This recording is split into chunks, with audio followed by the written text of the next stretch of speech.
पाकिस्तान की अफगानिस्तान में दहशत गर्दों के खिलाफ बड़ी कार्रवाई। पख्तिका, नंगरहार और कोस्त में पाकिस्तानी जेट तैयारों की बमबारी। पाकिस्तान ने दहशत गर्दों के 7 ठिकाने तबाह कर दिए। धमाकों से दहशत गर्दों के ठिकाने मुकम्मल मलियामेट हो गए। 80 से ज्यादा दहशत गर्दों की हलाकतों की भी इत्तलात। पाकिस्तानी हुकाम के मुताबिक हलाक होने वालों में खारजी कमांडर अख्तर भी शामिल। सरहदी इलाके में दहशत गर्दों के 7 ठिकानों को निशाना बनाया गया। इस्लामाबाद, इमाम बारगाह, बाजौड़ और बनू धमाकों में मुलव्वस ख्वारिज के अफगानिस्तान से रवाबित के शवाहिद मिल गए। पाकिस्तानी हुकाम के मुताबिक अफगान सरजमीन पाकिस्तान के खिलाफ इस्तेमाल होने के सबूत मौजूद। दहशत गर्दों ने हाल ही में इस्लामाबाद की इमाम बारगाह, बाजौड़ और बनू में कार्रवाइयाँ की। इन हमलों की जिम्मेदारी फितनल खवारिज और दाइश खरस्तान ने कबूल करने का दावा किया। पाकिस्तान का अफगान अबूरी हुकूमत से दहशत गर्दों के खिलाफ मौसर कार्रवाई का मुतालबा। पाकिस्तान का आलमी बरादरी से अफगान हुकूमत पर दबाव डालने का भी मुतालबा। इलाकाई अमन और इस्तेहकाम के लिए अफगान सरजमीन का इस्तेमाल रोकना नागुज़ीर करार। दहशत गर्दी के खिलाफ कार्रवाइयाँ जारी रहेंगी। अफगानिस्तान में बर वक्त मौसर कार्रवाई मासूम जानों का बदला है। वफाकी वज़ीर पार्लिमानी अमूर तारिक फजल चौधरी ने कहा, पाकिस्तान के खिलाफ साजिशों का जाल बुनने वालों को वाज़ेह पैगाम मिल चुका। पाक फ़िज़ाइया की अफगानिस्तान में बर वक्त और मौसर कार्रवाई मासूम जानों का बदला है। पाकिस्तान की सरजमीन कमज़ोर नहीं, ये शहदा के लहू से मजबूत हुई है। कोई पाकिस्तान को कमज़ोर समझने की गलती न करे, कोई बच नहीं पाएगा।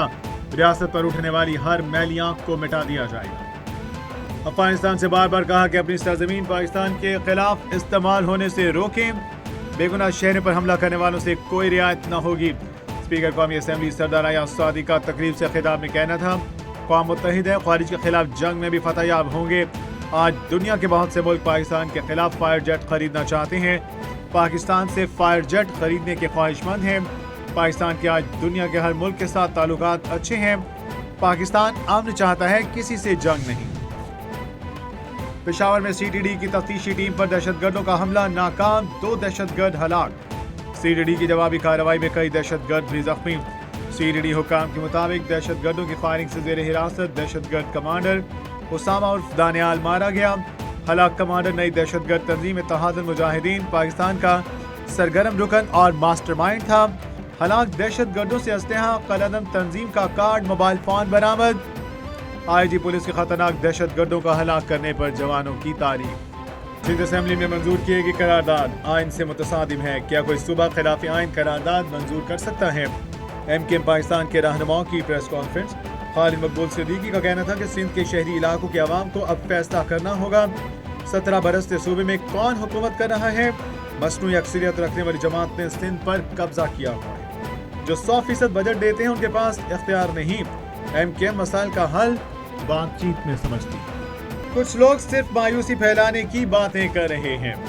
PTI की तरफ से इदारों को निशाना बनाना अफसोसनाक है। सीनियर वजीर सिंध शर्जील इनाम मेमन ने कहा, PTI वालों की तवज्जो बानी की रिहाई पर कम है। PTI के बानी की रिहाई से मुतालिक कुछ नहीं जानता। बानी की रिहाई उनके अपने हाथ में है। बानी के लिए दुआ गो है। तहरीक इंसाफ अपना रवैया दुरुस्त कर ले तो काफी मसाइल हैं जो हल हो सकते हैं। गवर्नर हाउस से मुतनाज़ बातें नहीं होनी चाहिए। अलीमा खानम ने कभी चेयरमैनशिप से मुस्तफी होने का कोई पैगाम न भेजा, ना ही पार्टी चेयरपर्सन बनने की ख्वाहिश का इजहार किया। उन्होंने कभी पार्टी मामलात में मुदाखलत तक नहीं की। बैरिस्टर गौहर ने शेर अफजल मरवत की टीवी पर गुफ्तगू में मायूसी का इजहार करते हुए कहा कि वादा लिया था मुतनाज़ बातचीत नहीं की जाएगी। ये कोई मुनासिब तरीका नहीं कि मुख्तलिफ चैनल्स पर बैठ कर मुख्तलिफ शख्सियात पर हमले किए जाएं। सबसे अपील है कि मजीद मुतनाज़ बयानात से इज्तनाब करें। नायब वज़ीर-ए-आज़म इसहाक़ डार का अज़रबैजान के वज़ीर ख़ारिजा से टेलीफोनिक राब्ता। दोनों रहनुमाओं ने 2 तरफ़ा ताउन के अमूर पर तबादला ख़याल किया। दोनों वज़ीर ख़ारिजा ने ख़ित्ते समेत आलमी मंजरनामे पर गुफ्तगू की। बोर्ड ऑफ पीस के इफ्तिताही इजलास पर भी बातचीत की गई। करीबी राब्तों और बाहमी मफादात के अमूर पर ताउन जारी रखने के आज़म का अयाना। कौमी खेल हॉकी की बहाली के लिए बड़ा फैसला। पाकिस्तान हॉकी फेडरेशन ने ad hoc governance and management committee का ऐलान कर दिया। ओलंपियन हसन सरदार इस्ताहुद्दीन को कमेटी का को चेयरमैन मुकर्रर कर दिया गया। कौमी टीम के इंतखाब और ट्रेनिंग सिस्टम की निगरानी नई कमेटी करेगी। ज़राए के मुताबिक ओलंपियन ख्वाजा जुनैद को कौमी टीम का हेड कोच बनाने का फैसला। अजफर याकूब असिस्टेंट कोच, सुल्तान अशरफ वीडियो एनालिस्ट और फरूख अतीक खान टीम मैनेजर होंगे। नई मैनेजमेंट और कौमी टीम का ऐलान पीर को इस्लामाबाद में अबूरी सदर मुहय्यिद्दीन वानी प्रेस कॉन्फ्रेंस में खुद करेंगे। C M green tractor program phase 3 کا افتتاح، وزیر اعلیٰ مریم نواز نے قراندازی کا آغاز کیا۔ 25 سال میں 20,000 ٹریکٹر، 2 سال میں پنجاب کے کاشتکاروں کے لیے 31,000 ٹریکٹر کا ریکارڈ بن گیا۔ وزیر اعلیٰ مریم نواز نے قراندازی میں کامیاب کاشتکاروں کو مبارکباد بھی دی۔ کہا گرین ٹریکٹر اسکیم آنے سے زرعی لینڈسکیپ بدل سکتا ہے۔ پاکستان مسلم لیگ نون نے ہمیشہ کاشتکاروں کی فلاح و بہبود پر توجہ مرکوز کی۔ وزیر اعلیٰ مریم نواز کی حکومت ہر شہری کی دہلیز پر اس کا حق پہنچا رہی ہے۔ وزیر اعلیٰ مریم نواز نے اس رمضان میں مریم کے دسترخوان کا ایک نیا ٹرینڈ متعارف کروایا۔ پنجاب کی ہر تحصیل میں روزہ دار مریم نواز کے مہمان بن رہے ہیں۔ دسترخوانوں کو عوام کی جانب سے بہت زیادہ پذیرائی مل رہی ہے۔ مردوں کے ساتھ خواتین بھی بڑی تعداد میں دسترخوانوں میں افطاری کر رہی ہیں۔ سہولت بازاروں دسترخوانوں میں کھانے پینے کی اشیاء کا معیار فوڈ اتھارٹی خود چیک کر رہی ہے۔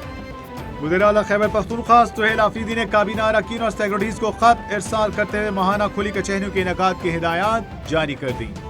خط میں کہا گیا کہ شہریوں کو متعلقہ حکام تک براہ راست رسائی اور اعتماد کی بحالی کے لیے عوام کا احساس کے نام سے کھلی کچہریوں کا باقاعدہ آغاز کیا جائے۔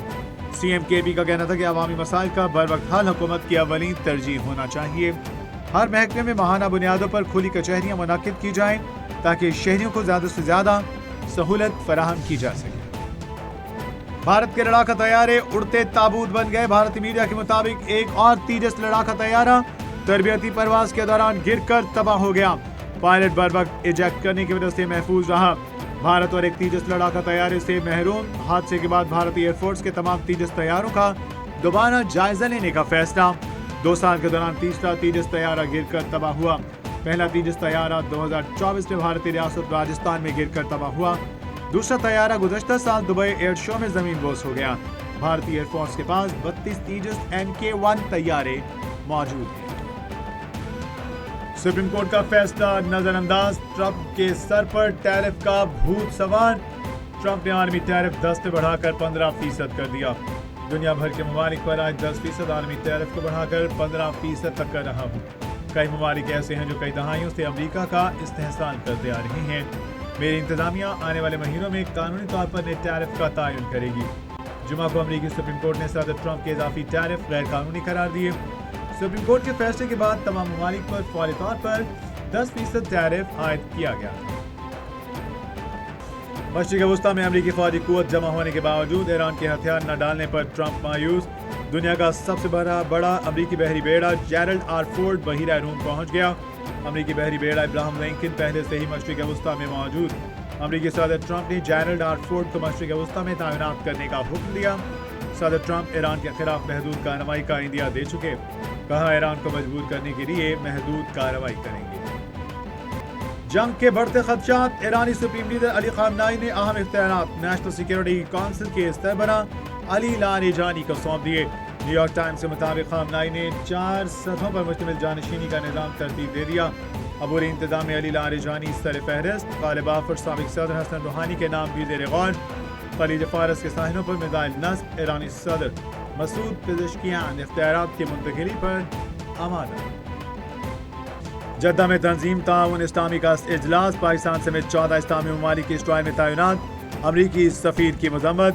OIC نے اسرائیل کی حمایت میں دیے گئے اشتعال انگیز بیانات کی مذمت کی۔ OIC بیان کے مطابق امریکی سفیر کا بیان بین الاقوامی قانونی خلاف ورزی ہے۔ ایسے بیانات سے اسرائیل کو خطے پر قبضہ کرنے کی حوصلہ افزائی ملے گی۔ اسرائیل کا رویہ خطے کی سلامتی کے لیے بڑا خطرہ ہے۔ آزاد اور خود مختار ریاست فلسطین عوام کا حق ہے۔ T20 ورلڈ کپ سپر 8 مرحلے میں انگلینڈ نے سری لنکا کو 51 رن سے شکست دے دی۔ 147 رنز کے ہدف کے تعاقب میں سری لنکن ٹیم 95 رنز پر ڈھیر۔ سری لنکا کی جانب سے کپتان داسن شانکار کا 30 رنز کے ساتھ نمایاں کارکردگی۔ انگلینڈ نے مقررہ 20 اوورز میں 9 وکٹوں کے نقصان پر 146 رنز بنائے۔ انگلینڈ کی جانب سے فل ساٹ نے 62 رنز کی شاندار اننگز کھیلی۔ انسان کو بیدار تو ہو لینے دو، ہر قوم پکارے گی، ہمارے ہے حسین۔ اردو ادب کے قادر الکلام شاعر جوش ملی آبادی کی 44ویں برسی منائی جا رہی ہے۔ جوش ملی آبادی کے 24 مجموعہ کلام شاعر انقلاب کا خطاب ملا۔ جہانیاں سمیت مختلف شہروں کے ادبی حلقوں میں منعقدہ تقریبات نے جوش ملی آبادی کی ادبی خدمات کو خراج عقیدت۔ جوش ملی آبادی دسمبر 1898 کو ایک علمی و ادبی گھرانے میں پیدا ہوئے۔ جوش ملی آبادی کا اصل نام شبیر حسن خان کا۔